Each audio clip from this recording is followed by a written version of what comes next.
Hello everyone, GoldenNova here, and welcome to 2024! It's a new year full of possibilities, with new archetypes pushing the boundaries of the game, to legacy support looking to change things up. And while we prep for all these wondrous new cards, we've got all that legacy support from last year we need to cover. That's right, despite having made explained episodes on many of the game's archetypes, the developers just keep making cards for them, can you believe it? So, I'll be taking this opportunity to get you updated on all the cards that showed up after those videos were made. Sit tight, cause this one's gonna be a doozy. It's time for the 2023 release roundup, part 1.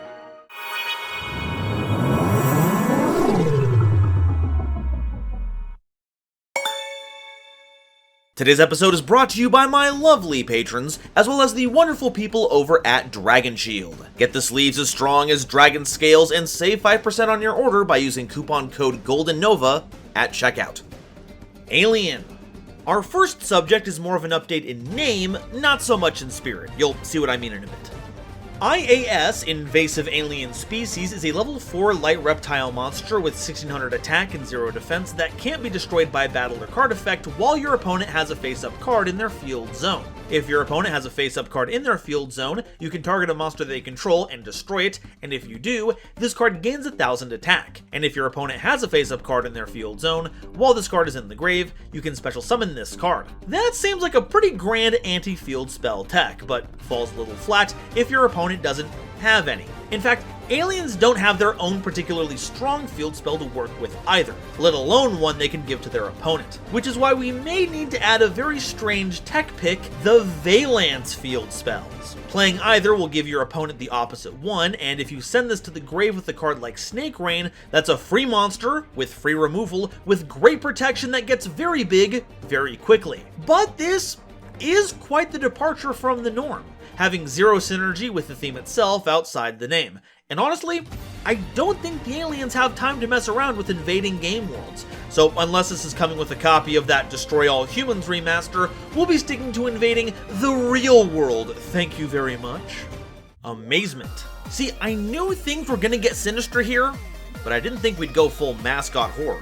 Amazement Abomination Arlecchino is a level 7 light psychic monster with 2600 attack and 2200 defense, and if you control an Amazement monster, you can special summon this card from your hand. Then you can add in Amazement Family Faces from your deck or grave to your hand.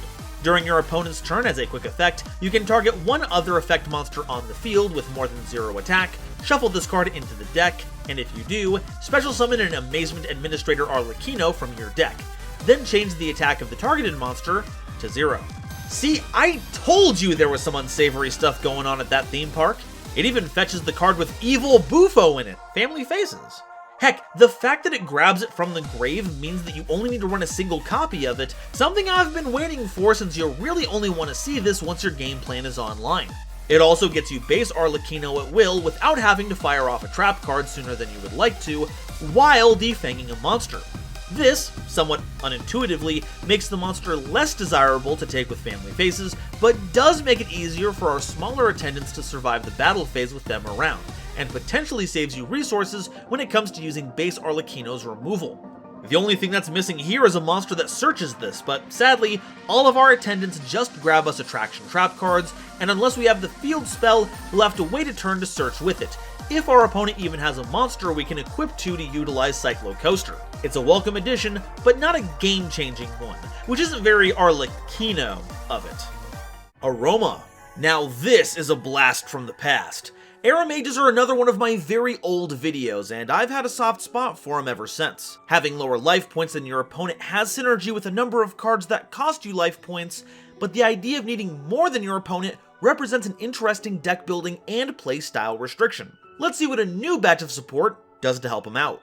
Aroma Lilith Rosalina is a level 1 Dark Plant Tuner monster with 0 attack and defense, and as a quick effect, you can discard this card, then target an Aroma monster you control to gain life points equal to half its attack. And if this card is normal or special summoned, you can special summon a non-tuner Aroma monster from your grave. Also, you can't special summon monsters for the rest of the turn except plant monsters. Previously, our primary tuner was Angelica, and this is kind of the exact opposite. Rosalina uses a monster you control, not in the graveyard, for the life point gain effect, and summons a monster to accompany it when it's summoned instead of rising from the grave if you have higher life points. But they still provide another great source of quick life point gain to trigger your Aroma effects, and I find that it lines up with the deck a lot better than Angelica, especially when summoned off of cards like Lonefire Blossom.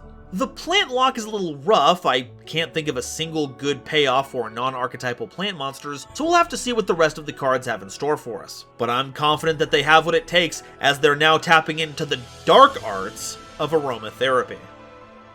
Aroma Lilith Magnolia is a level 8 Dark Plant Fusion monster with 2600 attack and 1800 defense, requiring an Aroma monster and a plant monster as material. While your life points are higher than your opponent's, plant monsters you control cannot be destroyed by your opponent's card effects. Once per turn, you can pay 2000 life points to banish cards on the field equal to the total number of humid winds, dry winds, and blessed winds you control. And once per turn, if you gain life points even during the damage step, you can make all plant monsters you currently control gain an equal amount of attack until the end of this turn. This transforms innocuous life point gain effects into massive combat bonuses. Rosalina and Angelica are now combat tricks from the hand, and cards like Poison of the Old Man can be a pretty hefty boost. And that's without covering the rest of the good stuff this does. Effect Destruction Protection complements our other protections very nicely, and the removal, while costly, does give us a wild payoff for playing our most powerful support cards. And the banish doesn't even target. Plant this on the board once you've got higher life points, and your opponent will be positively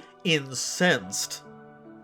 Aroma Lilith Rosemary is a Link 3 Dark Plant monster with 2200 attack, requiring 2 or more plant monsters as material. If this card is special summoned, you can add an Aroma card from your deck to your hand, and if you gain life points, even during the damage step, you can special summon up to 3 Aroma monsters from your hand to your zones this card points to, and you contribute a monster this card points to, then target a card on the field and banish it. And if you do, gain 1000 life points. This makes for a great extension past Aromatherapy Jasmine, giving you any on-theme card to help you with your plays. Maybe even something to summon off of Rosemary's life point gain effect, because I struggle to think of a time where you'll be able to summon a full 3 off of this effect. At least you're able to feed any monster to the banish effect, and hey, it also has some life point gain stapled on too. Expect to see a few people trying this out in plant builds in general moving forward, and they'll even have a cool nickname, Duelists of the Rosemarys.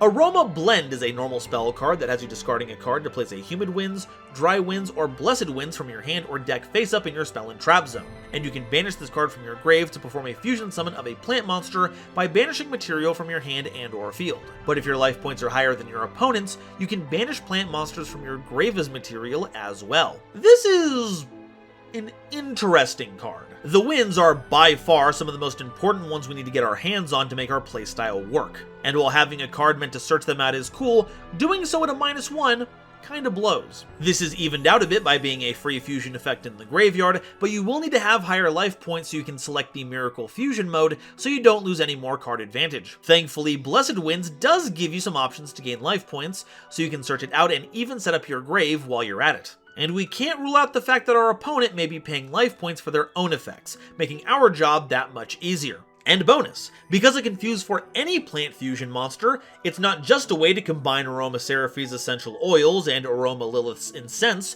but also a pretty plant lady and the vicious Predaplants. How's that for a genre blend? Aroma Healing is a normal trap card that gives you 1000 life points for each Aroma monster with different names that you control. You can also banish this card from your grave, then target an Aroma monster in your grave and special summon it, but banish it when it leaves the field, then gain 500 life points. But you can only use one effect per turn, and only once per turn. This card is a revelation. Most times, if you want to get an Aroma monster back to the field, you have to pay life points as a kind of balancing act when it comes to our Life Point Matters playstyle. But now, not only do you get to avoid that by gaining more life points, it'll even trigger the effect of that monster when you gain life points, giving it even more value. And of course, if you just activated it regularly, it's potentially a huge chunk of life points to help establish a higher total for your bonus effects. The deck has suffered from a bit of an internal conflict since it was introduced, but now it looks like Aroma is healing. Battlin Boxer.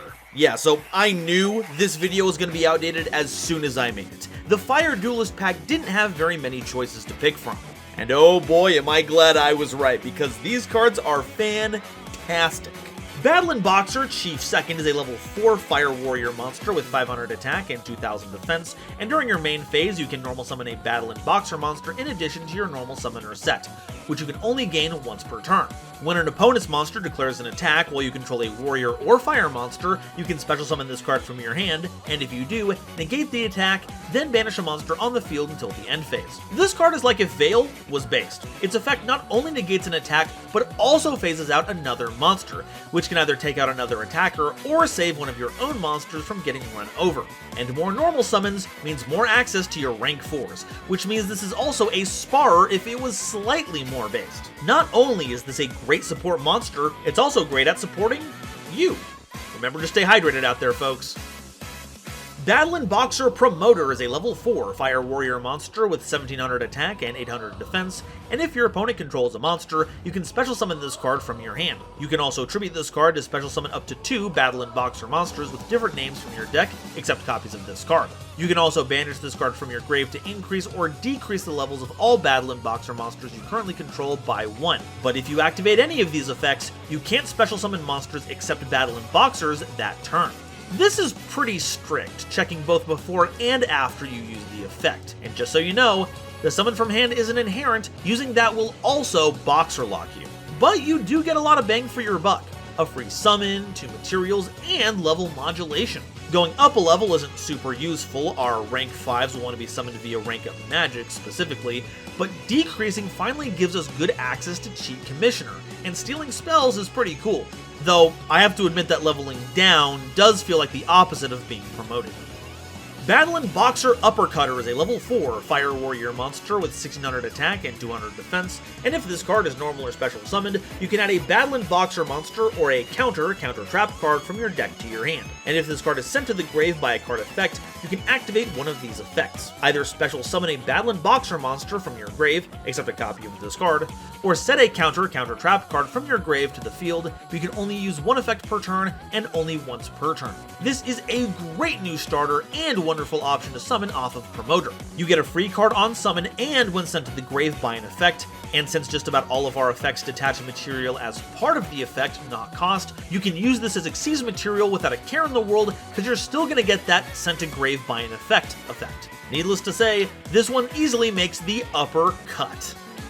Battlin Boxer King Dempsey is a rank 4 Fire Warrior Xyz monster with 2300 attack and 1800 defense, requiring any 2 level 4 monsters as material. If this card is special summoned, you can take a level 4 or lower Fire Warrior monster or Battlin Boxing spell or trap card from your deck and either add it to your hand or send it to the grave. As a quick effect, you can detach a material from a monster you control, and if you do, apply the following effect. Your opponent can't target Battlin Boxer monsters you control with card effects for the rest of the turn. Now, this makes for a great bridge monster. Summon it, get a free card, then give all of your on-theme monsters targeting protection for the turn. And it also detaches as part of the effect, so cards like Uppercutter and Glassjaw are gonna get even more value. And as it turns out, it's very splashable. Level 4 and lower Fire Warriors are becoming very popular nowadays. And while Vanquished Souls might not take you up on that offer, Infernobles certainly might. Damn, these Battlin Boxer cards are so good that they're on a Dempsey roll. Number Chaos 79, Battlin Boxer General Kaiser is a rank 5 Fire Warrior Xyz monster with 2600 attack and 2000 defense, requiring 3 level 5 monsters as material. It gains 200 attack for each material attached to it, and once per turn when your opponent would special summon any number of monsters as a quick effect, you can detach 2 material from this card, and if you do, negate the summon, and if you do, destroy those monsters. And if this card has number 79, Battlin Boxer Nova Kaiser as material, it gains this effect. Once per turn, when an attack is declared involving your Battlin Boxer monster and an opponent's monster, you can send a Battlin Boxer monster from your deck to the grave, and if you do, attach that opponent's monster to this card as material. As an extension of Nova Kaiser, this is pretty swell. Ranking it up does mean giving up the floating effect, and the lack of an inherent rank up spell for the theme means you actually have to commit to running a rank up magic card, but you are still able to absorb a free Battlin Boxer using the base form. Then when you do rank it up, General Kaiser will have 4 material, giving you 2 summon negates, to say nothing of the fact that we get to absorb a monster every turn on a Battlin Boxer battle. We don't even give up any resources to do that, we actually enable our strategy by binning a Boxer. The only real drawback is the need to run a rank up magic, since Chaos Xyz Evolution is always going to be that much better. But hey, it's hard to pass up a monster that has glowing spike knuckles, and with tech like that, you know they're going to be pulling off a big finishing move like the Big O. Ring Announcer is a normal spell card that's always treated as a Battlin Boxing card, which means it's searchable off of King Dempsey. It special summons a Battlin Boxer monster from your hand, then you can destroy spell and trap cards on the field up to the number of Xyz monsters you control. This is a pretty strange effect, since the two halves of these don't really synergize with each other. If you summon a Boxer for free but don't have any Xyz, it's just a -1 that gets one out of your hand. But getting a Boxer onto the field should be something we use to facilitate Xyz summoning. It's the kind of janky support you'd expect from an Animation Chronicle release, but in this case, it is kinda cool. Because you can search it off of Dempsey, this can be a kind of extender once you've committed to the board, giving you at least one piece of removal, and honestly, it's nice to have in Archetype back row destruction in case you get hit by some nasty floodgates. But hey, what happened to Promoter? Did this weirdo come by and take his gig while we weren't looking? Not cool, dude.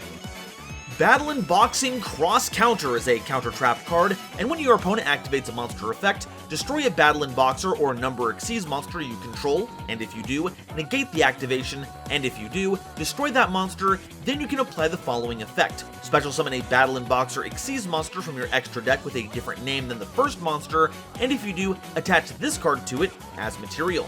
So you trade out an on-field Boxer and this card for a negate, but then get a Battlin Boxer Xyz in exchange, potentially making this a 1-for-1 trade that nets you a better monster. And when it comes to Battlin Boxer Xyz monsters, we're kinda spoiled for choice. Lead Yoke probably isn't the best with only a single material to work with, but it is still one shield. Cheat Commissioner does have that spell stealing effect, Dempsey gives you a search, and Star Ceastus is a solid option that's been held back by unfortunate material requirements. And come on, you've got to give it up for that art. I can't imagine a cooler way to deny my opponent their monster effect than by hurtling two brawny number monsters at them in the heat of maximum combat! Ooh, my blood's just boiling looking at it! Beetrooper. This was probably one of the more successful TCG exclusives in recent memory, though it's not without its jank, but this is a pretty good update for its arsenal. Beetrooper Cruel Saturnus is a level 5 Dark Insect Fusion monster with 2400 attack and 2000 defense, requiring a Beetrooper and an insect monster as material. You can't special summon monsters while this card is on the field except insect monsters, and if this card is special summoned, you can add a Beetrooper card from your deck to your hand. If any number of insect monsters are banished face up, except during the damage step, you can target one of your banished Beetrooper monsters and special summon them. So it's no secret that Absolute Hercules is very lacking, which is unfortunate since it's the only card you can make using Beetrooper landing. Until now! The materials are pretty easy to come across on theme, synergizing very well with any off-theme support we're running, grabs us one of our myriad extenders, and when you banish insects for the summon of, say, Armorhorn, you get a free monster on top of it. And if all else fails, this is an instant fusion target, making this card exceptionally accessible. Is it what Beetroopers needed to handle a larger crowd? Not likely. Will it run a bit smoother? It can, but being a fusion means it's an extender that needs other extenders to help you out, unless you draw or thrust into the instant fusion, so it's not always going to be there for you. Honestly, feels kinda wild that this card doesn't just solve a bunch of the theme's problems, but if it was any better, then it wouldn't be as cruel. Dark World. Oh no, the most dangerous archetype you could possibly make support for. They've already got a powerful hand loop with Sylva and a great resource engine thanks to Genta. True, they're not like meta, but any tiny piece could complete the puzzle, causing them to ruin everything. Let's see if that happened here. Chlorless, Chaos King of Dark World, is a level 12 Dark Fiend fusion monster with question mark attack and defense, requiring Rainbow, Overlord of Dark World, that's the old version of the monster, and 2 or more Fiend monsters as material. If this card is fusion summoned, you can destroy all cards your opponent controls. This card's original attack and defense become the number of fusion material used for its summon times 1000, and once per turn as a quick effect, you can target a face-up card you control, then on resolution, discard a card. Also, your opponent can't target that face-up card with card effects this turn. Here it is, the long-awaited Chaos King of Dark World, the first intended recipient of super polymerization in the anime. Its effects were never revealed as its summon was botched, and now, with it in hand, we can see that it kinda blows actually. Overlord Rainbow is only good if you can pull it off with Purrely, and is vastly inferior to its Overking retrain. But, as it turns out, you don't actually have to run it. We've actually got a lot of monsters that can act as fusion substitutes for specifically named monsters. And since Accession, yes, I know that's a real word now, you can stop commenting it, banishes material from the grave, you can potentially make this purely as a 1-for-1. So if you're comfortable running either the real deal or a replacement, Chlorless makes for a neat one-of that can get you out of a sticky situation by being a quick effect board wipe with a big body that also happens to have targeting protection for anything, as well as a discard outlet. There's also the potential to see this run in decks like Frightfur, but when it comes to fusion monsters that pop cards, they've pretty much got that covered. It really is just a decent monster, and as the culmination of decades of waiting, I can't think of a more disappointing outcome. Dark Corridor is a normal spell card that adds a Dark World monster from your deck to your hand, then you discard a card. Simple and to the point. Honestly, that's what makes it so fantastic. Since the search effect comes before the discard, you are basically activating any Dark World monster effect you want. But most of the time it's going to be Snow to grab Genta, which gets the field spell, which really gets things spiraling out of control. The only drawback is the hard once per turn restriction, meaning drawing multiple can be a bit bricky, but hard once per turns have hardly stopped us in the past from playing potent starters. Though I would characterize this more as a dark road or maybe a dark nature trail. The lack of walls doesn't really bring it up to corridor standards. Dinomorphia. Note to self, get someone to do a high life point versus low life point duel with me for this versus Aroma, it'd be very funny.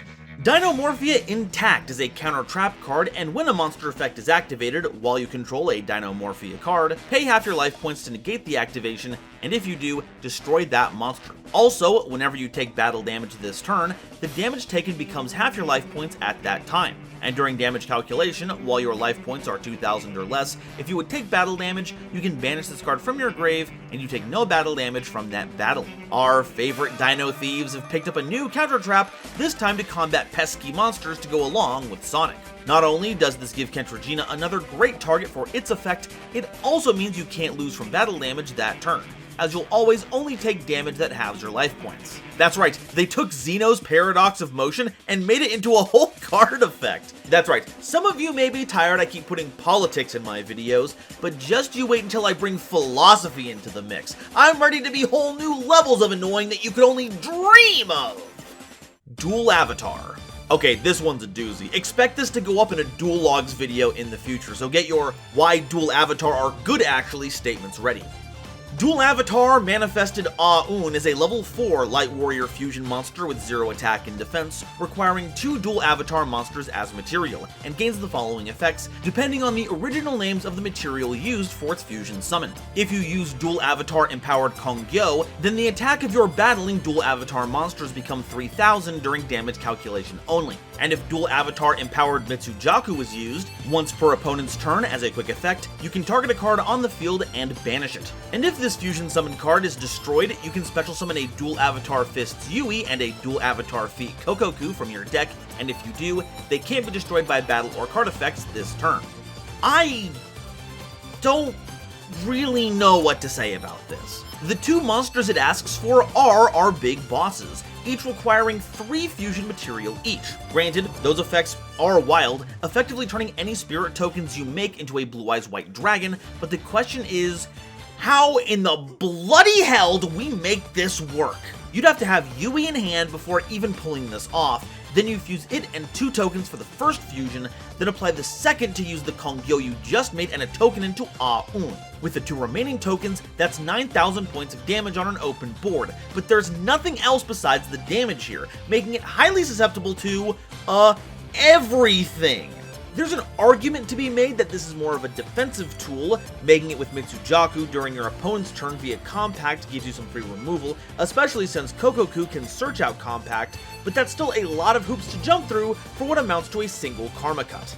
I'm convinced that someone made the Dual Avatar archetype as a cruel joke, where they layer on so much text that it's almost impossible to comprehend, only for them to reveal at the last second that none of it ever mattered. But how can I blame them? Expecting anything out of Dual Avatar this late in the game is honestly my fault at this point. Earthbound. Looks like the Harmonic Synchro Fusion experimentation fizzled out pretty quickly, but that's okay, cause this new wave of support gives Earthbound pilots a lot more consistency tools to rule the duel.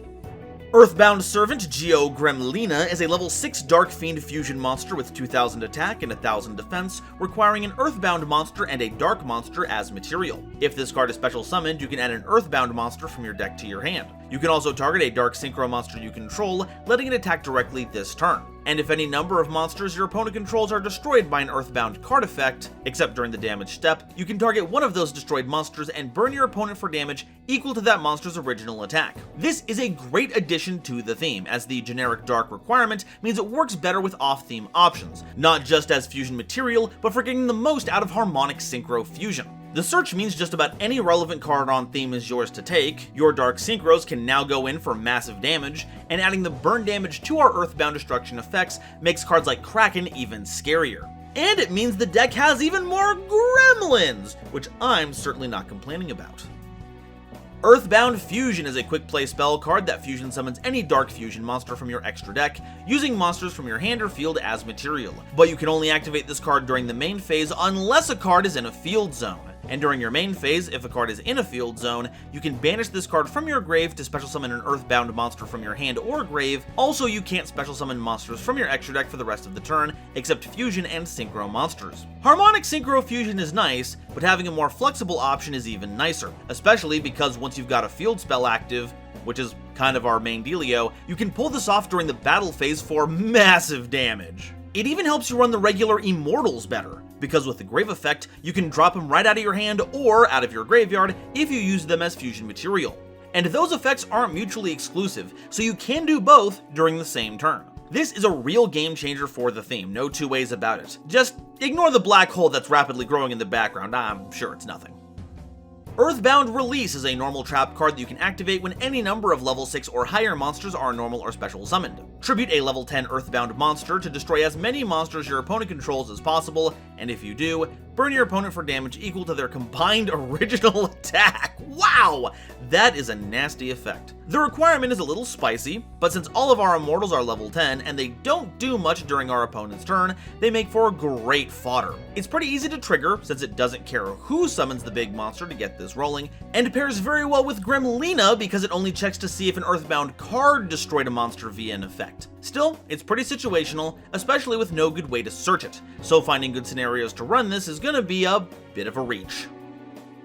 Earthbound Resonance is a continuous trap card, and if any number of monsters special summoned from the extra deck are destroyed by a card effect except during the damage step, you can target one of them, and each player takes damage equal to half its attack. And when your Dark Synchro monster special summoned from the extra deck is targeted for an attack, you can target a card on the field and destroy it. Yeah, this doesn't really help out Earthbound Servants or Immortals very much, but Servants do have Dark Synchros, and we do care about destroying extra deck monsters, and it's got Moondragon Quia in there, so it's at the very least a Rex Goodwin card. That being said, it blows. It doesn't do anything on its own, and because it only works on Dark Synchros specifically summoned from the extra deck, it doesn't even protect Quia after you revive it. This is more of a dunk than a review at this point, because I'd be hard-pressed to find an Earthbound pilot that really resonates with this card. Gate Guardian. No, this theme wasn't missing meaningful retrains of its original component monsters, thus helping you to not run 3 bricks in your deck. It was missing more anime imports! Dark Guardian is a level 12 Dark Warrior monster with 3800 attack and defense that's always treated as a Gate Guardian card. It can't be normal summoned or set, and must be special summoned by the effective Dark Element, or from the hand or grave by shuffling a Sangha of the Thunder, Kazejin, and Suijin into your deck from among your face-up cards on the field, hand, grave, and or face-up banished cards. It can't be destroyed by a battle, and this card special summoned with Dark Element is unaffected by other monster effects and your opponent's activated spell effects. That's right, we've got Para and Dox's sophomore appearance from GX's cards now. And honestly, it's kinda wild. Your Fusion Gate Guardians do float into your banished cards, but that's just resources hanging around doing nothing. Now, we can turn them into a 3800 attack monster to help close out the game. You can even summon it from the grave, which recycles those component pieces so they can be used again for more Gate Guardian fusions. But the real sauce comes when you summon it with Dark Element, so we'll go over that real quick. It's a normal spell card you can only activate if a Gate Guardian monster is in your grave.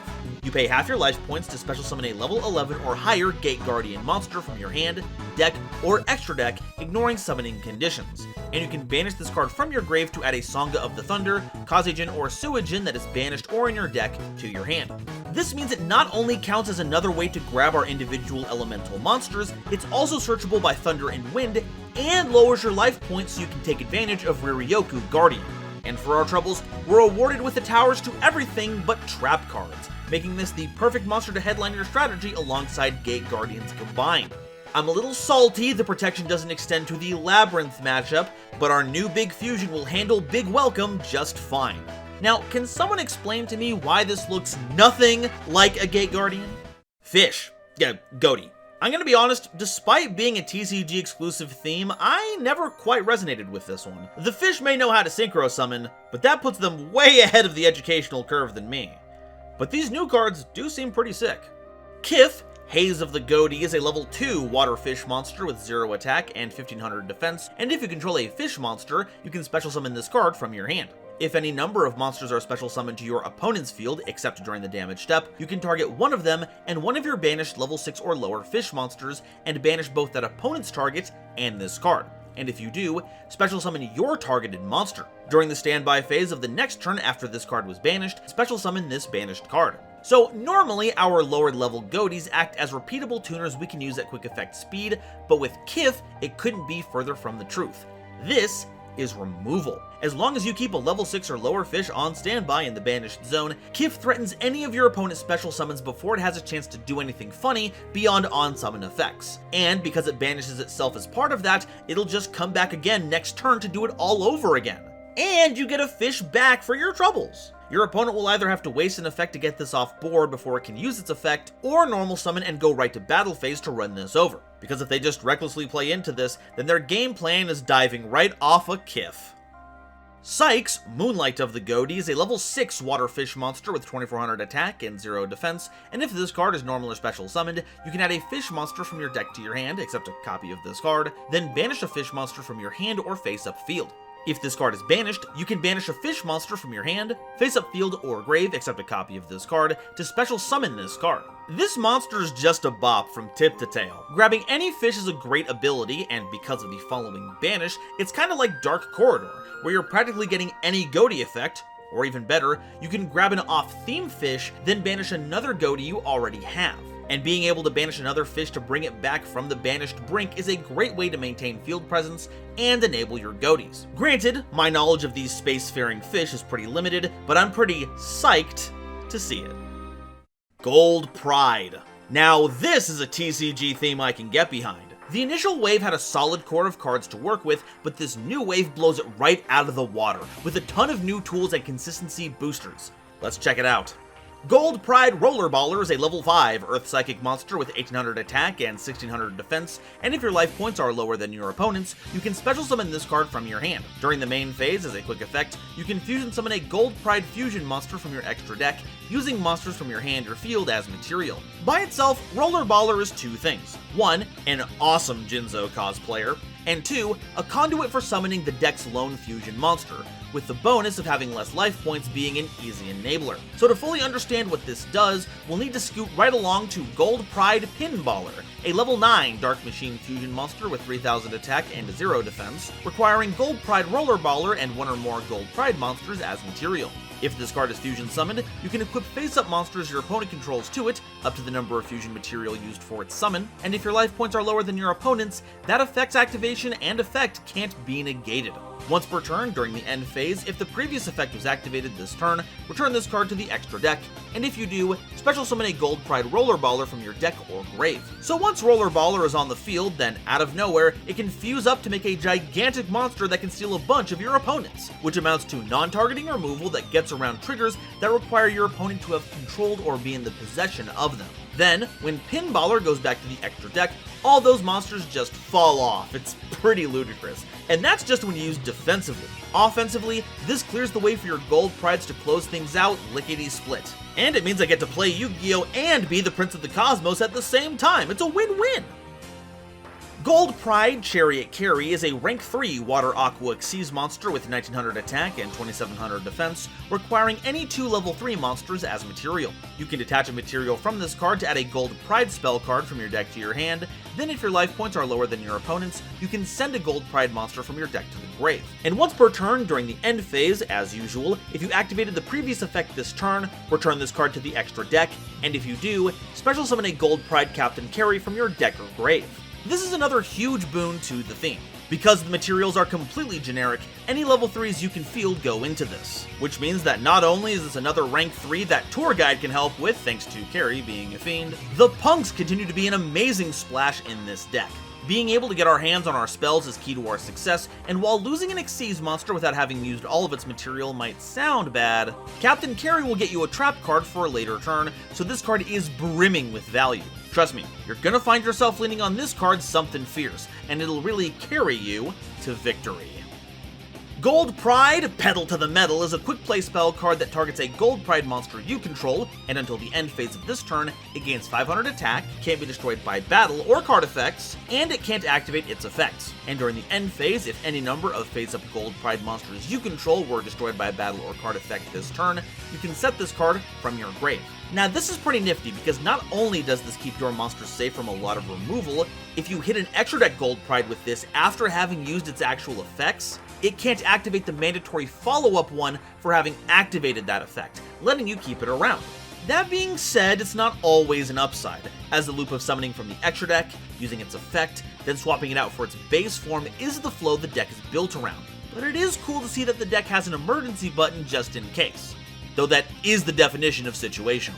Make sure to use this only sparingly, and be more careful about it than Rollerballer was. Silly pinball boy, orbs don't have pedals with which to put to the metal. That is for cars. Gold Pride That Came Out of Nowhere is a quick play spell card that special summons a Gold Pride monster from your hand or grave, then your opponent can special summon a monster from their hand or grave to their field, but negate its effects. This is easily our least good card out of the batch. True, we get a free effect, and the monster our opponent gets has its effects negated, so it is just a body, but because we don't get to pick that monster, this could go off the rails pretty quickly. Look, I get it.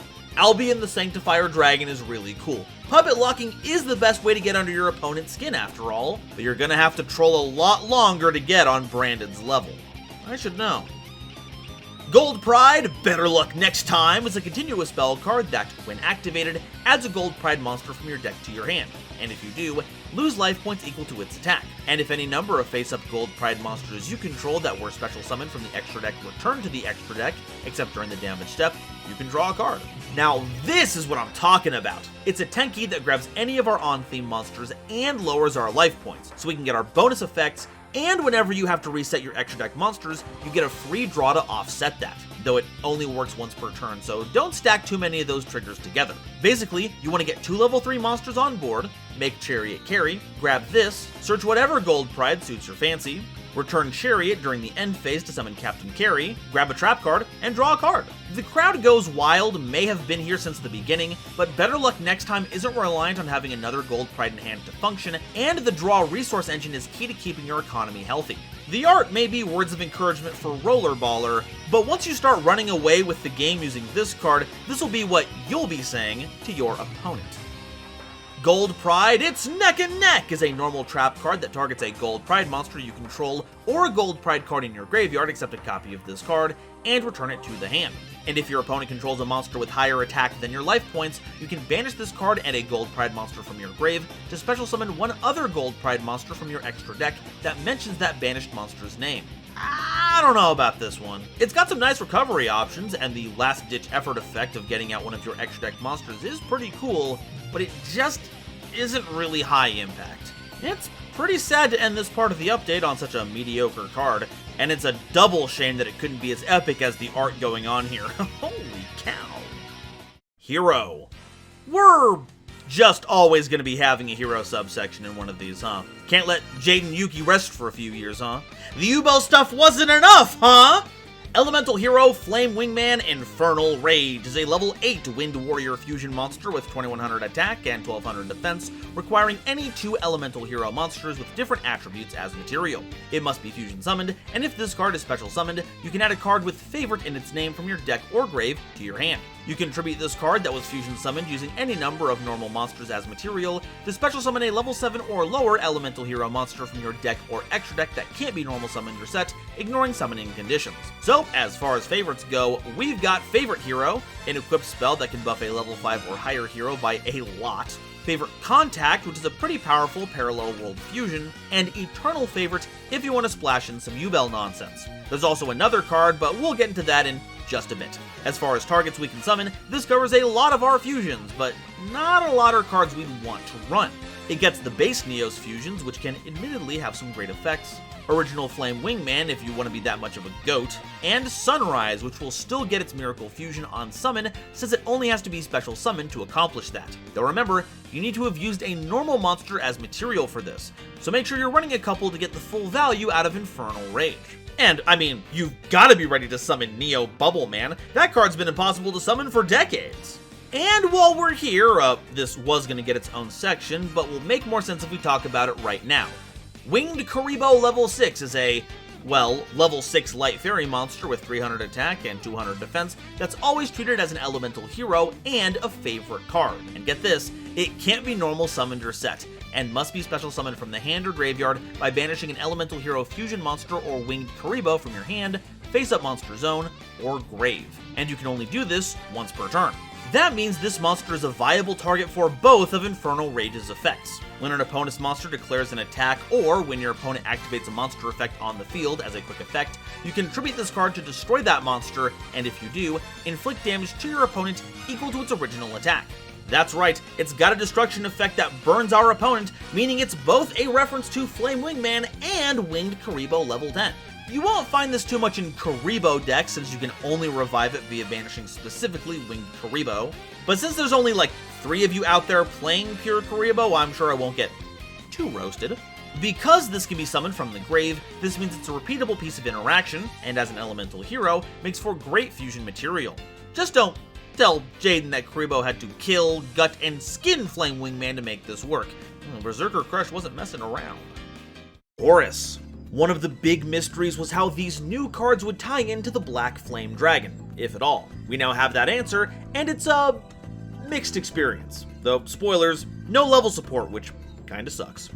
Horus, the Black Flame Deity, is a level 8 Fire Dragon monster with 3000 attack and 1800 defense, and if you control a Horus monster and King Sarcophagus, you can reveal this card in your hand, then send a card from your hand or field to the grave to send a card on the field to the grave. If a face-up King Sarcophagus and or any number of Horus monsters you control, other than copies of this card, leave the field by an opponent's card effect, except during the damage step, you can special summon this card from your hand, then you can send all other monsters on the field to the grave. So we don't have any kind of spell card counterplay like the original, but we've instead traded that for Big Dad energy. Seriously, like, once the Suns are on board, Black Flame Deity sits in your hand, sniping cards off the field to support those kids, and if any of them get borked by your opponent, they descend from on high to lay the smack down. I wish it had done more to integrate the old Horus cards into the design, but I think the task of updating such an old and clunky mechanic really does lie in a more focused suite of support, maybe in some kind of core set. And it's not impossible. I mean, if we can make Union monsters good, we can do anything. Stone Walls of the Imperial Tombs is a field spell card whose name becomes King Sarcophagus while in the field zone. During your main phase, you can add a Horus monster from your deck to your hand, then place a card from your hand on the bottom of the deck. And if you activate the effect of Horus, the Black Flame Deity, you can draw a card. And while the search effect is once per turn, the draw is not. Granted, new Horus has hard once per turns on it, but has 2 effects for 2 draws, which can help offset the discard you need for the in-hand removal effect. And being another copy of King Sarcophagus means more chances to summon out the Suns from your grave for free. Not to mention that tucking cards back into your deck means you can play as many Garnets as you want, because the tombs will take care of you. This also confirms a connection to the Gravekeepers outside of the general Egyptian aesthetic, with the whole Imperial Tombs thing, which is doubly funny because while you won't have both this field spell and Necro Valley out at the same time because, you know, game mechanics, the Sons of Horus special summon themselves out of the grave as an inherent summon, which Necro Valley cannot stop. Can you believe this? Ice Barrier. That's right, it's lore time! The first Terminal World set has been phenomenal for 4 themes from the dual terminal lore, with some going from unplayable garbage to legitimate rogue options. Hopefully we get another one this year, but in the meantime, let's see what else this set has to offer. Mirror Magic Master of the Ice Barrier is a level 2 Water Aqua Tuner monster with 1000 attack and 400 defense, and you contribute one other effect monster to special summon up to 3 Ice Barrier tokens, which are level 1 Water Aqua monsters with 0 attack and defense, and if you do, increase this card's level by the same number. Also, you cannot special summon monsters from the extra deck for the rest of the turn, except Water Synchro monsters. And if this card is sent to the grave, you can add one of your Ice Barrier cards that are banished or are in your deck to your hand, other than another copy of this card. If it's utility you're looking for, then Mirror Man has you covered, and then some. Sending it to grave is really easy, with Hexaspirit being our primary way to do so. And while the options to search or retrieve aren't all great, the ones that are really cooking. And that token spawning effect isn't to be trifled with either. The water lock limits our options a bit, but we're not exactly stuck with chaff. In fact, there's a particularly vile combo people have been using, where you summon Coral Dragon after making the tokens, then sync that with all 3 of your tokens to make Ravenous Crocodragon Archetypes, giving you a whopping 4 draws in total. And if all else fails, you can just feed all the tokens to Winds Over the Ice Barrier to summon 3 monsters right out of your deck. Gotta, remember when Ice Barrier used to be a joke? It just goes to show you that any deck can have a major glow up at any time. Also, can we appreciate just how good young Prior of the Ice Barrier looks? It's like everyone from that archetype is photogenic. What's going on here? Georgius, Swordsman of the Ice Barrier, is a level 6 water winged beast tuner monster. That's got some implications. It has 2000 attack and 1200 defense, and while you control another Ice Barrier monster, your opponent can't activate the effects of monsters in the grave. If you control an Ice Barrier monster, you can special summon this card from your hand in defense position, and if this card is normal or special summoned, you can special summon a level 5 or lower Ice Barrier monster from your hand or grave. If Mirror Master was your utility, Georgius is the ultimate extender. Most cards in this class either summon themselves next to a starter or summon a monster from grave. Georgius does both. And on top of that, it's also a tuner. This is all to facilitate the easy summoning of both forms of Trishula, but keep in mind that Georgius doesn't put any restriction on you at all. This may seem like how the average extender should act, but Ice Barrier's Georg, who supports 4 Ice Barrier dragons, is an outlier and should not have been counted. Lancia, Dragonic Ancestor of the Ice Spirit Mountain, is a level 10 Water Dragon Synchro monster with 3300 attack and 2700 defense, requiring a Water Tuner and 1 or more non-tuner monsters as material. Once per chain, if your opponent special summons any number of monsters, you can special summon an Ice Barrier monster from your hand, deck, extra deck, or grave. Then you can change an opponent's attack position monster to defense position, and you can use this effect up to twice per turn. And if this face-up Synchro summoned card leaves the field thanks to your opponent's card, you can special summon an Ice Barrier Synchro monster from your extra deck, and this is treated as a Synchro summon. Now, this isn't name-stamped as an Ice Barrier card, but since our only summon restrictions tend to be water monsters only, that doesn't really matter at all. At most, you'll just need to do a little extra work to enable the blanket protection effect of Freezing Chains, but that's not the main reason we played this card. The modern Ice Barrier monsters are all great at gathering material, but like their predecessors, they come with specific floodgate effects if you control another Ice Barrier monster. Heck, Georgius' effect seems to imply that the OCG is as sick of Tearlaments as we are. So if you can accurately predict what your opponent's planning, you can use Lancia to slap the relevant monster onto the board and freeze your opponent in their tracks, turning monsters sideways while you're at it if you think it's threatening to swing over an important monster. Or you could just be the most unfun player on Earth and summon General Raiho, which will really put the brakes on your opponent no matter what they're doing. And if they get rid of Lancia, it bites back hard, as you can summon Zero Trishula with that effect, which can then summon regular Trishula with its effect. And because that all counts as a Synchro summon, your opponent loses 3 cards for their insolence, provided that you trigger this effect as Chainlink 1. Both Trishulas will miss timing otherwise. The Ice Barrier dragons certainly aren't dead weight, but Lancia makes for a phenomenal boss monster to put on an Ice Barrier end board. Now, if you could so kindly tell me where in the timeline this lands, it would really mean a lot for a certain series I've been doing for the past few years that talks about dual terminal and all of this stuff about the past is really messing with my timeline. Please help me here! I need to know! Frozen Domain, leading to the Ice Barrier, is a continuous trap card that prevents your opponent from activating cards or effects in response to the activation of the effects of your Ice Barrier monsters. If a monster is summoned from the extra deck, you can return an Ice Barrier monster you control to the hand or deck, then you can place a card on the field or in either grave on the bottom of the deck, and once per turn, during your end phase, you must reveal 3 Ice Barrier monsters in your extra deck with different names, or destroy this card. The first effect of the card's a little awkward, for lack of a better term. It's not bad by any stretch, but it's not going to insulate your first turn setups thanks to it being a trap card. And it also doesn't help Lancia since it's not an Ice Barrier monster, which means that there's actually 2 cards that don't synergize with Lancia. How frustrating.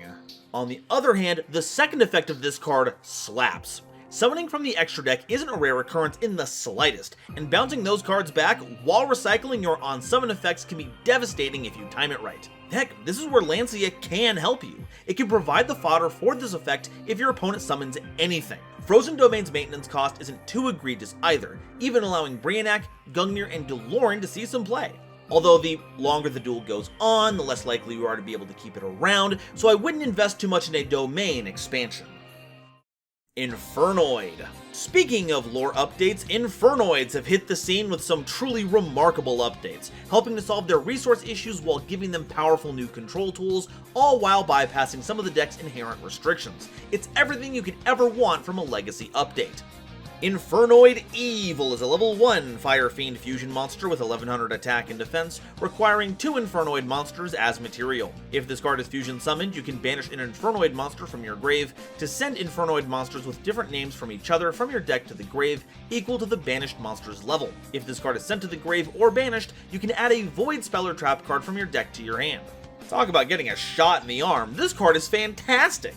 It's a pretty easy instant fusion target. The issue is that you actually do need some grave setup for this to work. Now that's par for the course when it comes to Infernoids, that's not too wild, but you want to make sure it's a Noid with a sufficiently high level to get the most out of the mills, so my recommendation would be to use the card Void Imagination. Usually the preferred target is Infernoid Tiara to bin 6, but by sending a big Noid like a Nunku and Deviati as material, you can then mill 9 or 10 more cards with Evil's effect. And when Evil goes to the grave, you get a new Void card, which can also be another Imagination, which you can use right away because it's not once per turn. If your opponent has an extra deck summoned monster, that is. If not, you may want to grab Void Vanishment to get the Feast combo going. This is a fantastic little addition to the theme, letting you absolutely shred your deck for material while leaving the rest of your cards intact. But to be fair, you're probably still going to cause a lot of collateral damage with reasoning, so being discreet isn't that important.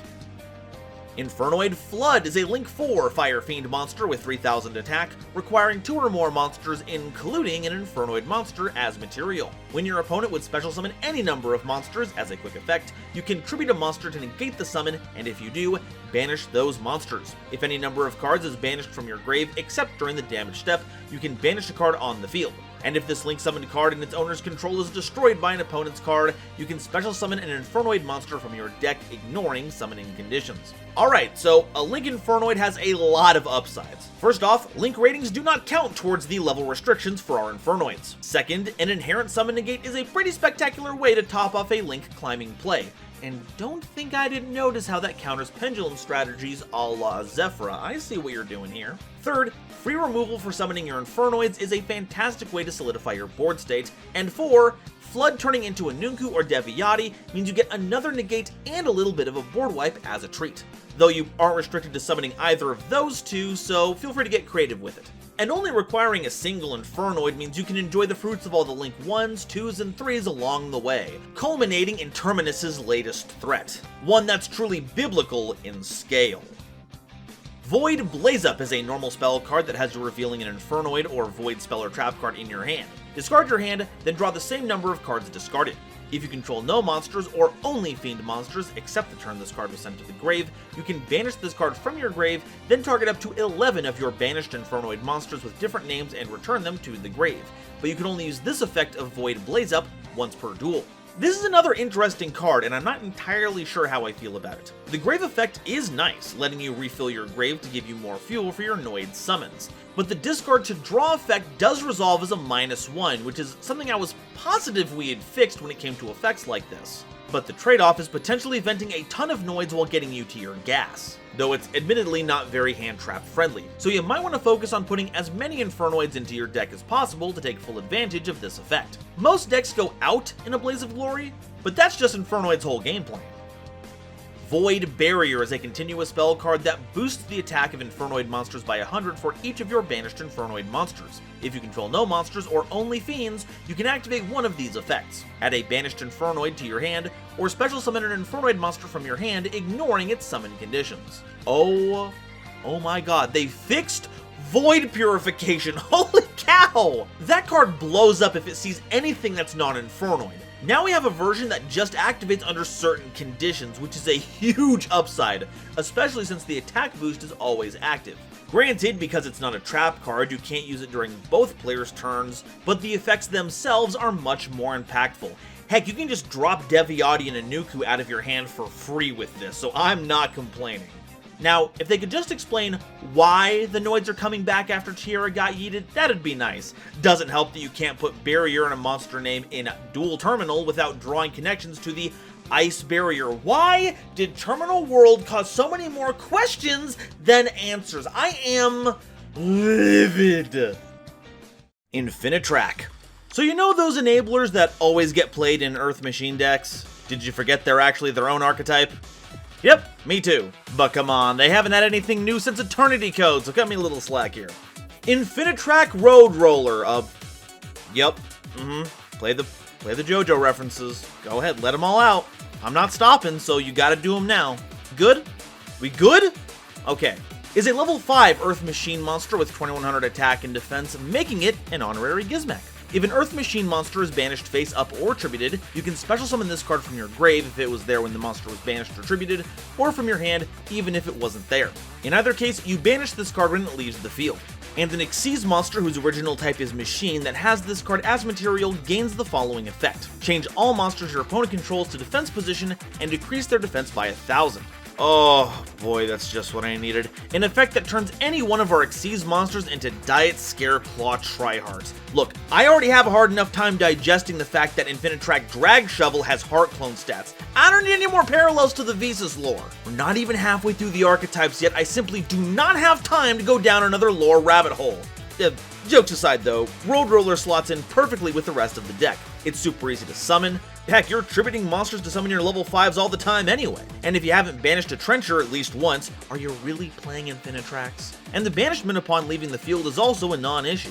Infinitracks are an Xyz deck after all, so just slip this under Riverstormer and you'll get it right back next turn. Speaking of which, Road Roller complements the secondary effect of our Xyz monsters that suck up whatever they run over in battle as material very nicely, as defense position monsters are usually much easier to beat. And that defense debuff makes it even easier, though Link monsters are still going to be a problem.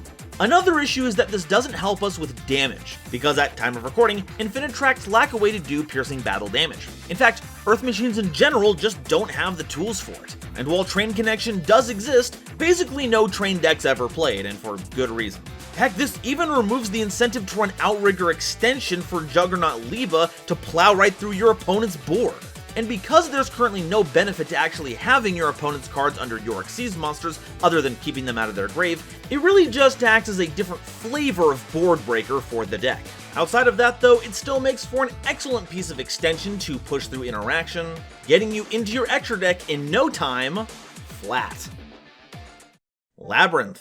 This deck is just committing to giving us the entire spectrum of hot people, huh? This time around, service tops. Arius, the Labrynth Butler, is a level 6 Dark Fiend monster with 1500 attack and 2500 defense, and during the main phase, as a quick effect, you can send this card from your hand or field to the grave to special summon a Labrynth monster or set a normal trap card from your hand. And if you set a normal trap card, it can be activated this turn.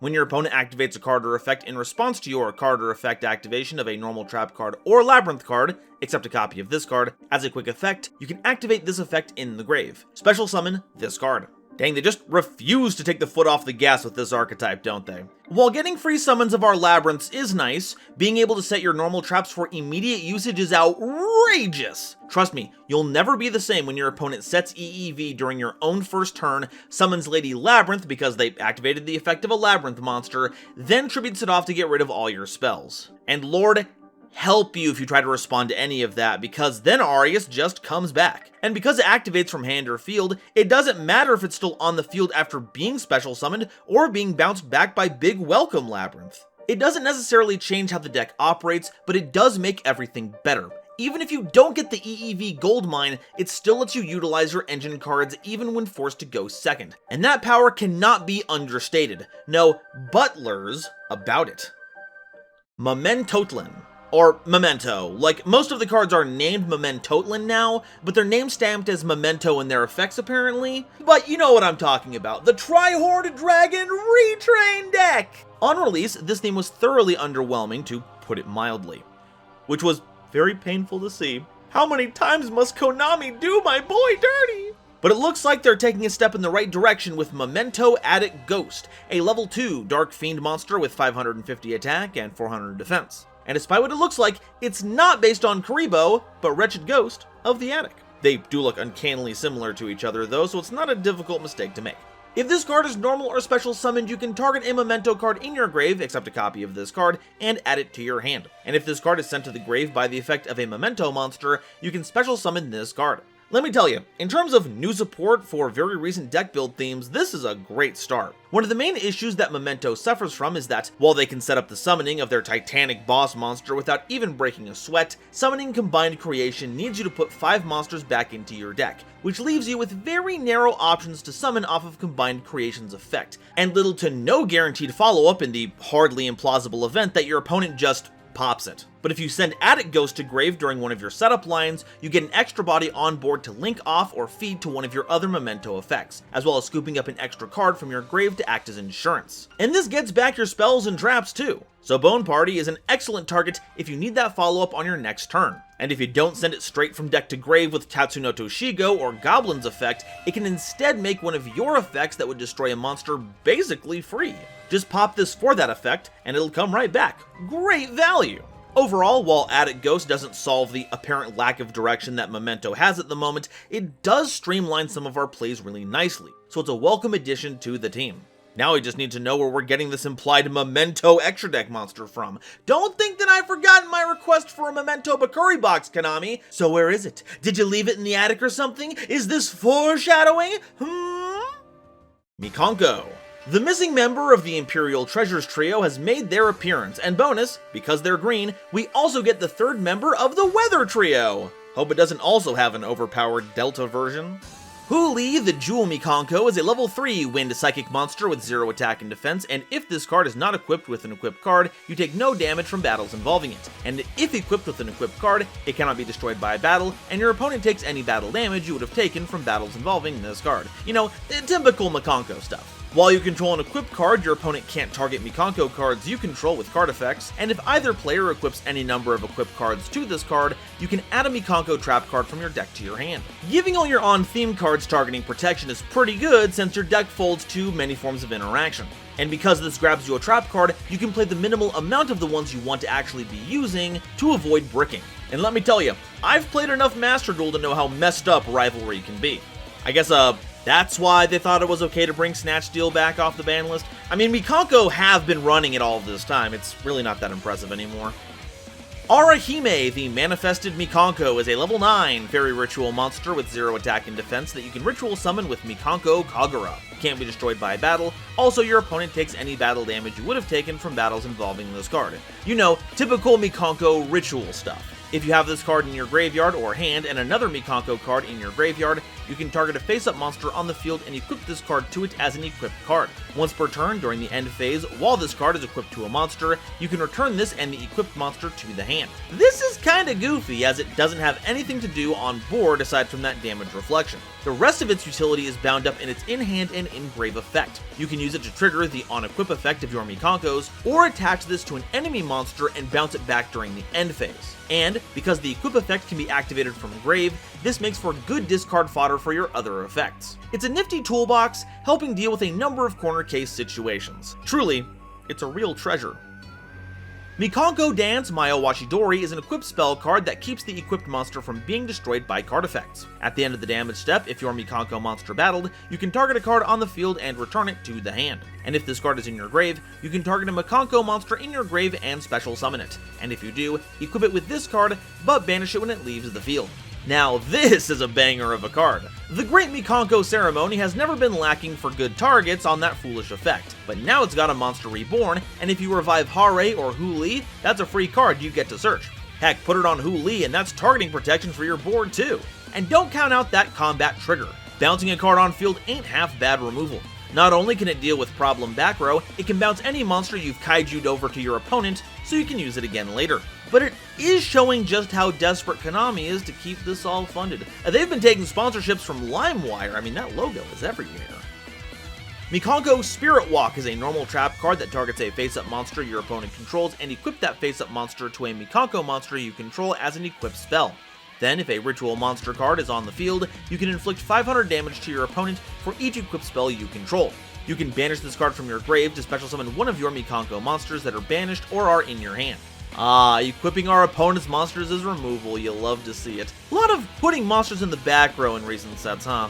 This is a pretty decent card, effectively boiling down to some removal that can trigger our Mikanko on-equip effects, possible burn damage if you have either of your rituals on the field. Note that because it checks a ritual monster card on the board, an equipped Arahime will still trigger the burn, and it's a revive, all of which are pretty strong, though using Rivalry to steal a monster via Reflection Rondo still feels like the more impactful trap card. But honestly, I feel a little robbed. Hare and Nini were the stars of the show last set. Then all of a sudden Huli shows up and takes the spotlight? Pfft, lame. Nemleria. I'm not surprised to see this hasn't really done anything since release. It's an unfortunate combination of esoteric deck design and lack of power that doesn't build a lot of excitement. But hey, we can always dream. Let's see if our latest flights of fancy make this more than Yosenju's best support yet. Dreaming Reality of Nemleria Realized is a level 10 light fairy monster with 1500 attack and 3000 defense, and gains 100 attack for each face down card in your extra deck. If this card is in your hand, you can target one monster you control, place it on the bottom of the deck, and if you do, special summon this card, and if this card is special summoned, you can activate one of these effects. Either add a Dreaming Nemleria from your deck to your face-up extra deck, or change one other face-up monster on the field to face-down defense position. So this is an interesting design tension here. The theme revolves around banishing your extra deck face down as soon as possible, yet Realized is only a combat threat before you've done any of that. Though we do have a cycle that returns those cards to the extra deck, so there is a bit of give and take going on here, an ebb and flow, you might say. That being said, it's relatively easy to get this onto the board by tucking one of your monsters back into the deck, and either acts as a way to suppress a monster or get your engine online. Though I'd much rather have liked to add Nemleria to the hand first so we can get that Dream Tower. Speaking of which, they printed Realized as a fairy, which makes sense because I guess it's an extension of Dreaming Nemleria herself, which is a fairy, but it means we can't search this with Dream Tower. You might then think that it still makes great level 10 material alongside all the rest of our level 10s, until you realize that we get Pendulum locked out of our extra deck really, really quickly. Honestly, I'm not sure what purpose this serves for the deck, but it is the tastiest of the dream creatures by far. Sweet dreams may be made of these. Nemleria Dream Devourer Reveal is a level 10 Dark Beast monster with 2500 attack and defense, and if this card is in your hand or grave, you can banish 3 cards from your extra deck face down, except copies of Dreaming Nemlerias, to special summon this card, and you can't special summon monsters from the extra deck the turn you activate this effect, except Pendulum monsters. You can send one other level 10 Beast monster from your hand or face-up field to the grave to set a Nemleria trap card directly from your deck. Now that's some good new support. It's easy to summon, is a beast so it's easy to search, and contributes towards clearing out our extra deck. And if you do search this off of Tower, then you already have another level 10 beast to send to grave to grab that trap. Those will be coming up in just a bit, and they're actually pretty swell. And I have to say, Waffle Cone Scaled Ice Cream Dragon is a thing I never knew I needed, and now I want 20 of them. Nemleria Louvre is a normal trap card that special summons a Nemleria monster or a level 10 beast monster from your hand or deck in defense position, but return it to the hand during the end phase. You can banish this card from your grave, then target a face-up monster your opponent controls, and it loses 100 attack and defense for each of your currently face-down banished cards, until the end of this turn. So yeah, there's a lot to like here. Grab this off of Reveal, then flip it during your opponent's turn, and you'll have a lot to choose from. You can't get Dreaming Nemleria themselves because of summoning conditions, but Kuet is targeting protection, Uye can get massive, and even Revealed can be used to flip a monster face down. And when it goes back to the hand, you can summon it again during your turn to get Nemleria into the extra deck. And if you want to be extra cheeky, technically you can summon some off-theme monsters, though the level 10 beast pool is pretty slim. The only one really worth talking about being the new Behemoth, the King of 100 Battles, which can grab you back one of your best Nemlerias, then it goes back to your hand to be used either as fodder for Reveal, or attributed using one monster, and threatens to become enormous over the course of a couple turns, even becoming immune to effect monsters' activated effects. And the Grave effect is pretty potent as well. Once we have a healthy lineup of face-down banished cards, we can reveal this from our grave during the damage step and watch our opponent facepalm themselves as they lost a monster they really shouldn't have during their own attack. Though there's nothing saying we can't use that while we're on the offense too. I gotta say, I'm loving this card. Nemleria Repetare is a continuous trap card, and if you control another Nemleria card, you can banish the following number of cards from your extra deck face down, except copies of Dreaming Nemleria, then activate the following effect. Banish 1 to add a Nemleria card from your grave to your hand, banish 2 to have all damage you take this turn, or banish 3 to send a level 10 beast monster you control to the grave, and if you do, negate the effects of all face-up monsters your opponent currently controls until the end phase. Never underestimate the power of a good modal effect, though this has a bit of a restriction where, once you empty out your extra deck, this won't have any effects itself until you resolve Dreaming Nemleria, which will fill your extra deck up a bit. But the card does in fact help get your extra deck emptied, while also recovering your resources, surviving big pushes and damage, and even squashes your opponent's monster effects to give you an opening. It's another nifty utility piece courtesy of Reveal, which honestly has a nice ring to it. Noble Knights. Regardless of your stance on the card, we can all agree that the banning of Isolde was an enormous kick in the teeth for Noble Knight players everywhere. Is this what it feels like to be a Crystron player? Feels bad. Luckily, we've been granted some new support from the 25th Anniversary tin, so let's see if that makes up for this setback. Camelot, Realm of Noble Knights and Noble Arms is a field spell that, once per turn, if a Noble Knight card you control would be destroyed by a battle or card effect, lets you destroy an equipped spell you control instead. And during your main phase, you can banish this card until the next standby phase, and if you do, place a copy of Noble Knights of the Round Table from your hand, deck, or grave in your field zone. Then you can either special summon an Artorigus monster from your deck or grave, or add a Noble Arms card from your deck or grave to your hand. Okay, lots to unpack here. Noble Knights of the Round Table barely saw any play before this, with the main issue being that it didn't start doing anything until the end phase, and that basically makes it a dead draw. But Camelot just plops it onto your field at a moment's notice, so you can start raking in the bonuses without basically having to start with a handicap. And Camelot even gives you an extra card while you're doing that. Either a Noble Arms to enable your Knight's effects, until Noble Arms are needed once again if you want to dig for hand traps, or heck, even another copy of itself if you're so inclined. Otherwise, it can give you a free body straight out of the deck or grave, meaning it's like Isolde never left. It does have to be the vanilla Artorigus, or either of our Artorigus Xyz monsters, but hey, I can think of a worse vanilla that you could run. We could be on Twin Longrods number 2. You wouldn't want to play Twin Longrods number 2, would you? Or you could easily link that Xyz Artorigus and another monster into a different kind of knight of the SP Little variety, of course. Once again, I ask, what was Konami thinking with this card? And when that's all said and done, Camelot will jump straight back onto your field during the next turn after the round table's done its thing, giving your king yet another layer of protection. Camelot may be a silly place, but with what Noble Knight players have been through recently, I'm all for it. Infernoble Knights. Oh, you thought I forgot about these guys, didn't ya? Absolutely not. You'd think I'd ever forget about one of my earliest explained video archetypes? Admittedly, it could do with a bit of a revisit, but that's neither here nor there. Now, you could argue that Infernoble was hit even harder by the Isolde ban. The tunnel vision that meta builds had for it as an enabler was breathtaking. So let's see what these newer cards can do on their own.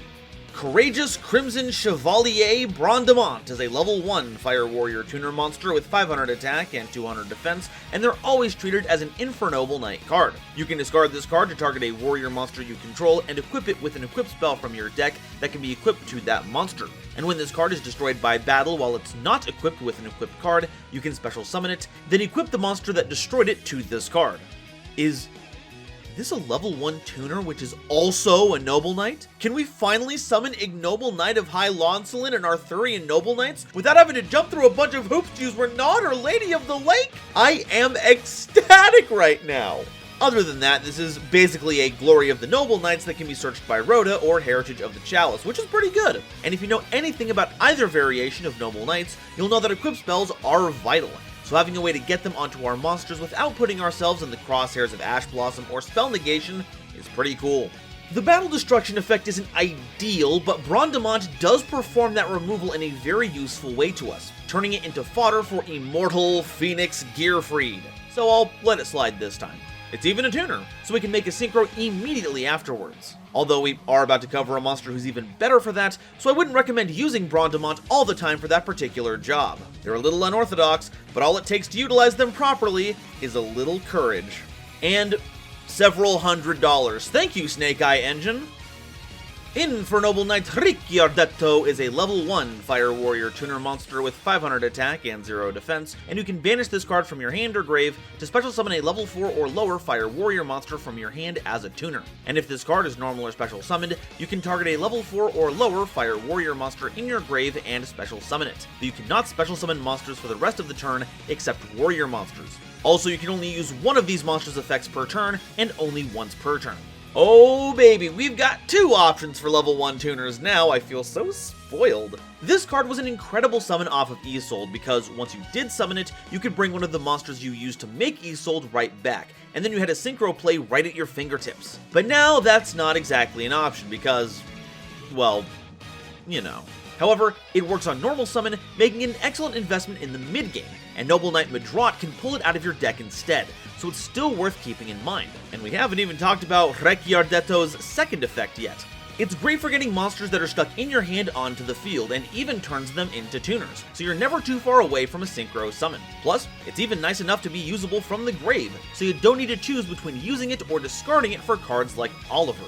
The fact that the effects are mutually exclusive is annoying, but honestly understandable. With a track record like ours, wanting support that's even stronger than what we already have is a bit of a reach, Yardetto. Infernoble Knight Turpin is a level 4 Fire Warrior monster with 1400 attack and 1700 defense, and when they're equipped to a monster, the equipped monster can be treated as a tuner if you use it as synchro material. If you control a monster equipped with an equipped card, you can special summon this card from your hand or grave, but if you summoned it from the grave this way, banish it when it leaves the field. And if this card is in your grave, you can target a warrior monster you control and equip this card to that target. Damn, this support really wants us to go all in on the synchro summoning line, huh? So if you don't have access to any of your on-theme tuners like Ricciardetto, Oliver, or Renaud, Turpin's got you covered. But the big draw is the summoning effect. Having an equipped monster is about as pedestrian as it gets in a deck like Infernoble Knights, so it's never a hassle to be able to make Turpin into a fantastic extender. It's kind of a bummer that Turpin gets banished if you pull him out of the grave, but luckily we have plenty of ways to get them back into the fight. However, despite their summoning, despite their tuner capabilities, despite wielding 2 ancient weapons of magnificent power, the scariest thing about Turpin is their glasses. I've seen enough anime to know that characters like this with tiny glasses are the most terrifying thing in the plot. Get ready for that second act twist. Things are gonna get outrageous. Angelica, Princess of Noble Arms, is a level 5 Fire Warrior Synchro monster with 1200 attack and 2400 defense, requiring generic material. If they're special summoned, you can add a Horn of Oliphant, or one card that mentions Infernoble Knight Emperor Charles in its card text from your deck to your hand. And when a card or effect is activated that targets this card on the field, or when this card is targeted for an attack as a quick effect, you can send a Fire Warrior monster from your deck to the grave, and if you do, banish this card until the end phase. Then you can special summon a Roland monster from your deck or extra deck. As far as our available level 5 synchro options go, this is probably what we're going to go into for most cases, and it's not hard to see why. While our search options are limited to a grand total of 3 cards right now, all of them are pretty sweet, so I'm not complaining. It's also super easy to trigger Angelica's Foolish Burial effect on our own terms. Just target it with an Infernoble Knights effect in Graveyard, and a friend will join the night in no time. And the cherry on top? She summons Captain Roland right out of the extra deck, removing the choice between making him or Angelica, and setting you up to make Emperor Charles. Or getting you a search of main deck Roland, you know, your choice. Angelica really does everything, so we'll do whatever it takes to get her out. Full disclosure, I will draw the line at making chocolate pudding at 4 AM. I know you're a princess, but there has to be some standards. Unless I can have some. Emperor Charles the Great is a Link 1 Fire Warrior Link monster with 3,000 requiring a level 9 Infernoble Knight Emperor Charles equipped with an equip card as material.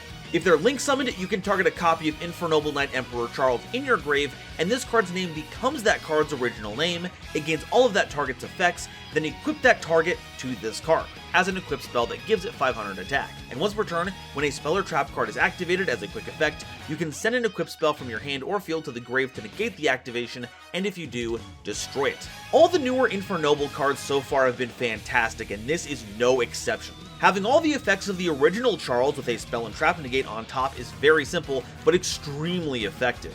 It's also a soft once per turn, so if you can get a second one of these on board, you have double the disruptions. And that's actually a lot easier to do than it seems. Plus, it holds the title of the highest attack Link 1 monster in the game at time of recording, which is a pretty cool tidbit.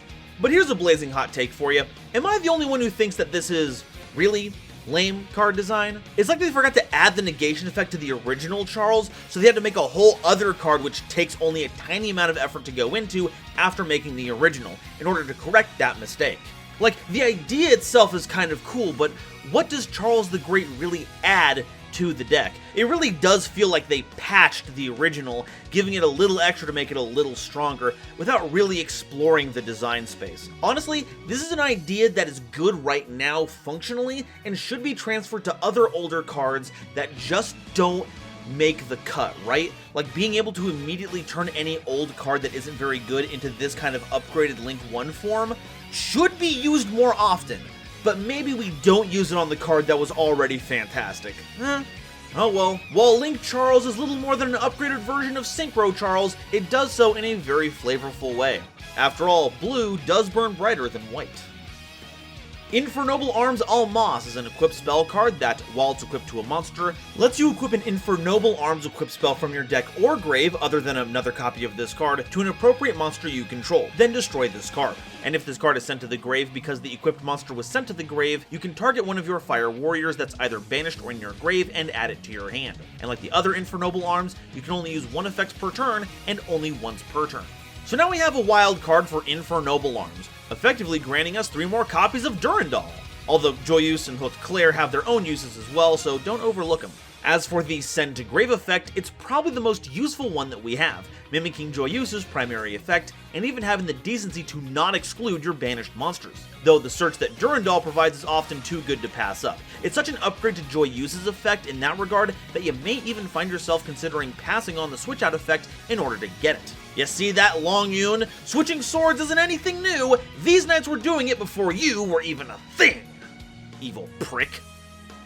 Noble Arms Museum is a field spell card that gives all of your Fire Warrior monsters a 500 attack boost. Once per turn, you can pay 1200 life points to add a Noble Arms spell from your deck to your hand, except a copy of this card, and once per turn, if you applied the previous effect during this turn, you can target a Noble Knight monster card in your spell and trap zone and special summon it, but if you don't control Infernoble Knight Emperor Charles when you activated this effect, you can't special summon monsters for the rest of the turn except warrior monsters. Wow, another search effect, huh? You couldn't have printed that back when regular Noble Knights were a thing, huh? Had to wait till 2023 to give us that kind of stuff, huh? Okay. Well, despite my misgivings, I'm certainly not going to turn my nose up at it, but this is getting kind of ridiculous at this point. Okay, the 500 attack boost is pretty nice as well. Fire Warriors already have some great stats, but sometimes a single buff is all we need to give us some game-winning advantage. However, the thing that makes Museum stand out from all our other searches is the last effect, which basically lets Infernoble Knights do their best Dragoonity impressions and summon themselves from the back row.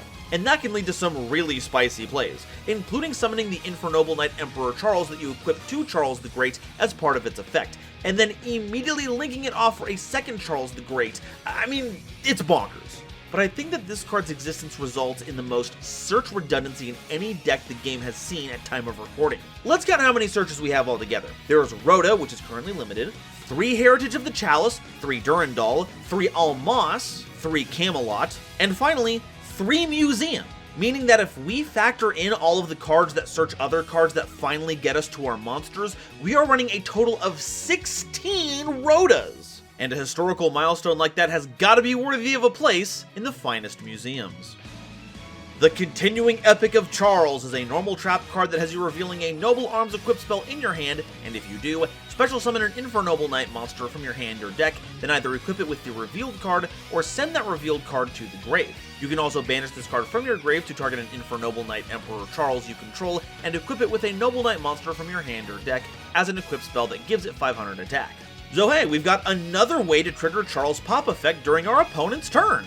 And it even summons another Infernoble out of our deck while you're at it, which is pretty nifty. And the Grave effect even lets you slap some relevant protection onto Charles whenever you need it. And by that I mean Ogier for its effect destruction protection, because Oliver isn't going to help Charles if it's already being targeted. Hashtag build more skill prisoners. But it's a little slower than I'd like thanks to being a trap card, and while the Grave effect is also pretty cool, we don't really have enough spells and traps with great Grave effects to justify running Foolish Burial Goods. So Epic rarely sees any play, and that's a real shame because this has got to be the most meta artwork on a card I've ever seen. It truly captures the idea that the most incredible, detailed art that moves us to our very core is being drawn by someone in their otaku den with an RGB desktop. Yeah, take a look down there, they've got the full gamer setup. Whoever this is, I stand. Nouvelles. Now this is peculiar. The whole deck was based around a very specific demon burger, and now the support is centered around the great Yuri Bake-Off. Not that I'm complaining or anything. Poissonnier des Nouvelles is a level 1 Dark Fairy Pendulum monster with 700 attack, 1700 defense, and a scale of 8. As a pendulum spell, if you control a ritual monster, you can target a monster on the field and special summon this card, then change that monster's battle position. As a monster, if this card is normal or special summoned, you can activate one of the following effects. Either add a level 1 ritual monster or recipe card from your deck to your hand, or banish any number of recipe cards from your grave, and special summon a Nouvelles ritual monster from your hand with a level equal to the number banished. And if this card on the field is tributed and added to the face-up extra deck, you can place this card in your Pendulum Zone. Shame that this showed up after the first wave of support, because this is the new linchpin of the deck. You either get the ritual monster or ritual spell you need, and once you tribute it off, it's a targeting enabler to level up your rituals that summons it again to get you another search later on. And the best part is that it's not picky about how you start that loop. You can start from either as the monster or the pendulum and still get massive value.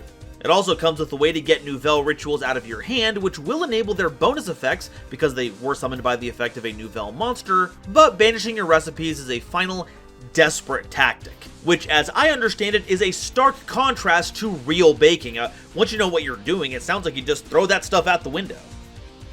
Concours de Cuisine, Culinary Confrontation, is a quick play spell card that has you choosing a Nouvelle Pendulum monster and a Petit Ciel Pendulum monster from your hand, deck, and or extra deck, and special summon both of them, one to each field. Also this turn, you cannot use monsters as material for a fusion, synchro, exceed, or link summon except Nouvelles and Petit Ciel monsters.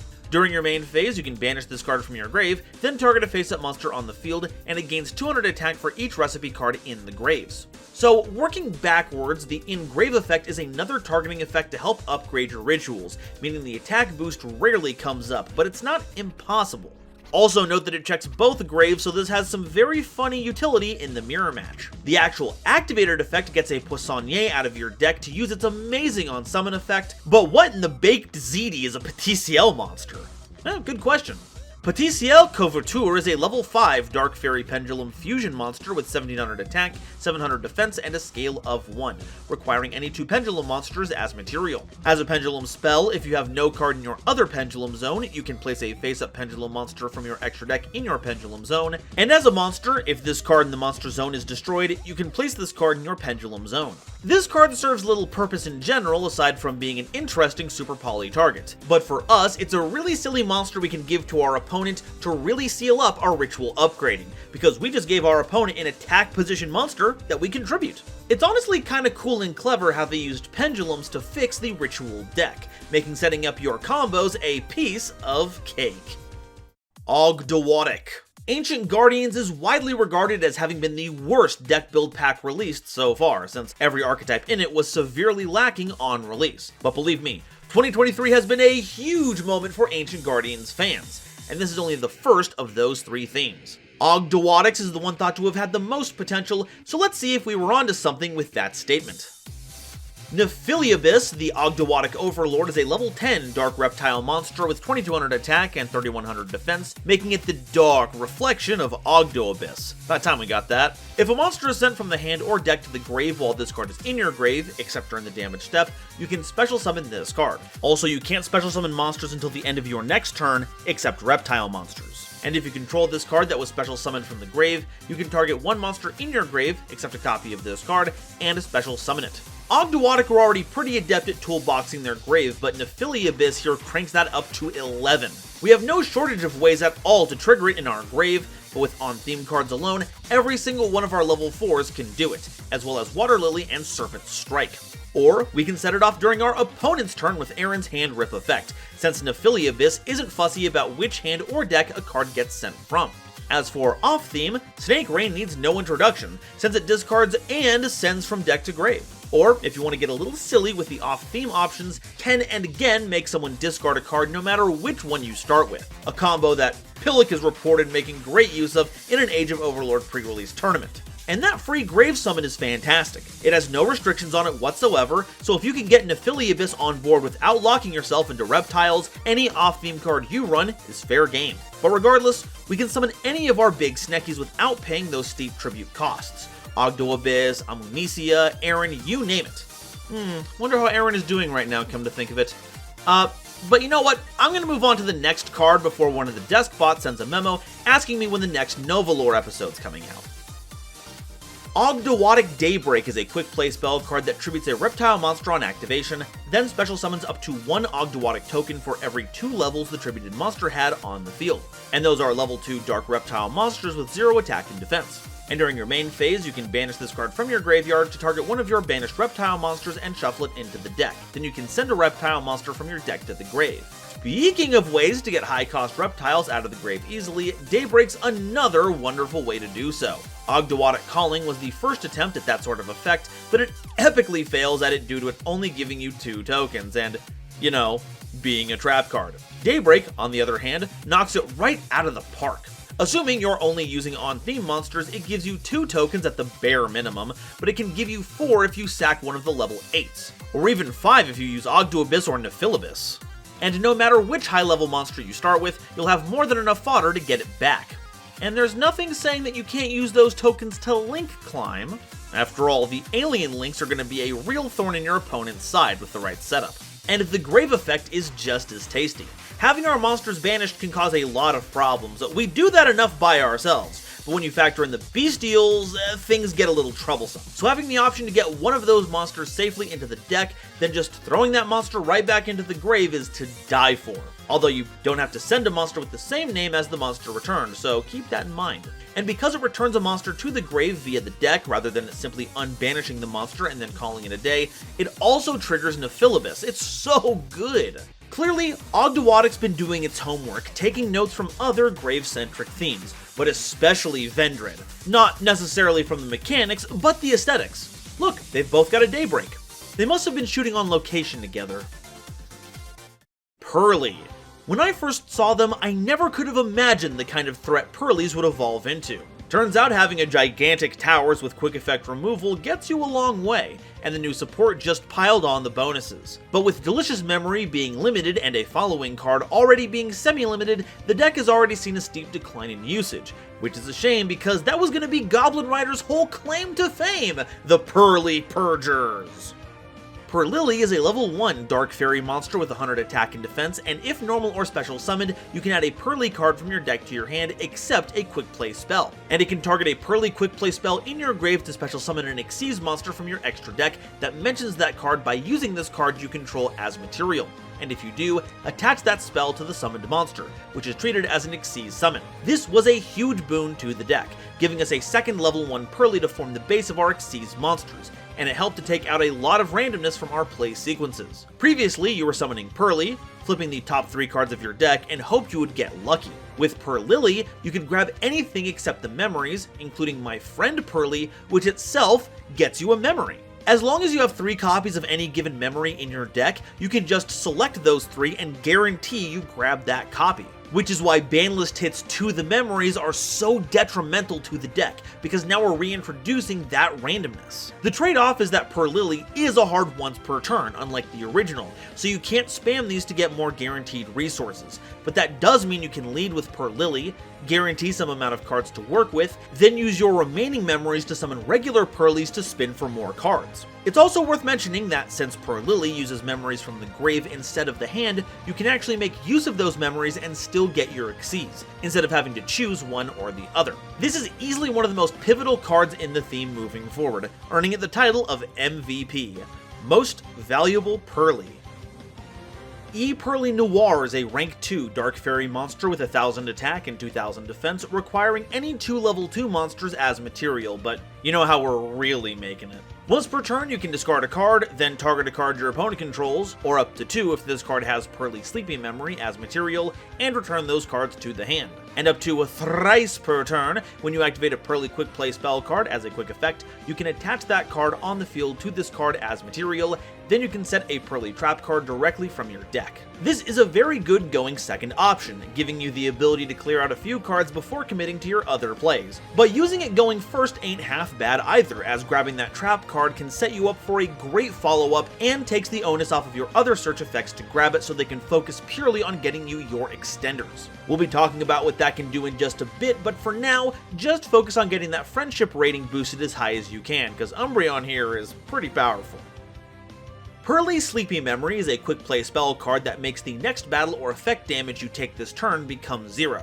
Then you can immediately apply the following effect. Discard a card, and if you do, special summon a level 1 Purrely monster from your deck. And a Purrely Xyz monster that has this card as material gains the following effect. Once per turn, during your opponent's standby phase, you can draw a card. Oh ho ho ho, buddy, this card is off its rocker! Not only is this another memory, which helps you get Purrelys into play while not having an activation condition you can't always meet like Happier Delicious Memory does, its effect is stronger than you might think. A single draw during the opponent's standby phase is pretty tame, but even though it's once per turn, each instance of the effect is separate. So if you have 3 Sleepy Memory under an Xyz, you're getting 3 draws. That's a pretty impressive amount, especially if you're full up on hand traps, but it doesn't stop there. Purrely can rank up your Xyz during the standby phase, so once you've got all 3 draws, you can then rank change, and now you have a monster with 3 more unique instances of that draw effect, letting you draw 3 more.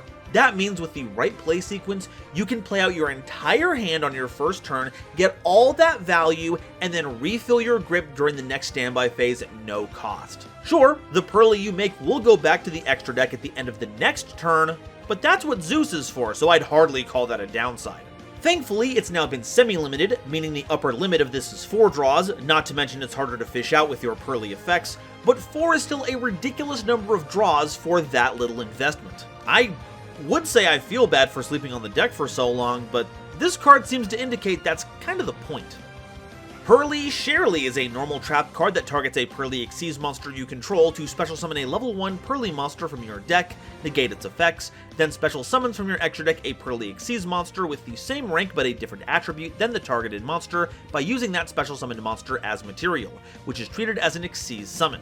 Then you can attach a card from your deck to that Xyz summoned monster with the same name as a Purrely quick play spell attached to the targeted monster. That's a big bowl of alphabet soup, but what it boils down to is that you get to summon a Purrely Xyz from your extra deck of the same rank but a different name as when you control. Different name because they all have different attributes anyway, so it's kind of the same thing at time of recording. Then attach a material from your deck that matches one of the Purrely quick play spells attached to the monster you targeted at the beginning. Now, because the different Xyz monsters are based on different memories, if the one you targeted only has its own specific memory, you're not going to be able to attach the one that gives your new Purrely its bonus effects. So you'll want to either use Plump because of its ability to scoop spells and traps out of the graveyards, which can include memories, or an Purrely that's used its effect to absorb an activated memory.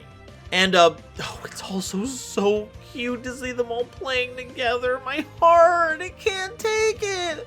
Oh, they can't print something so cute.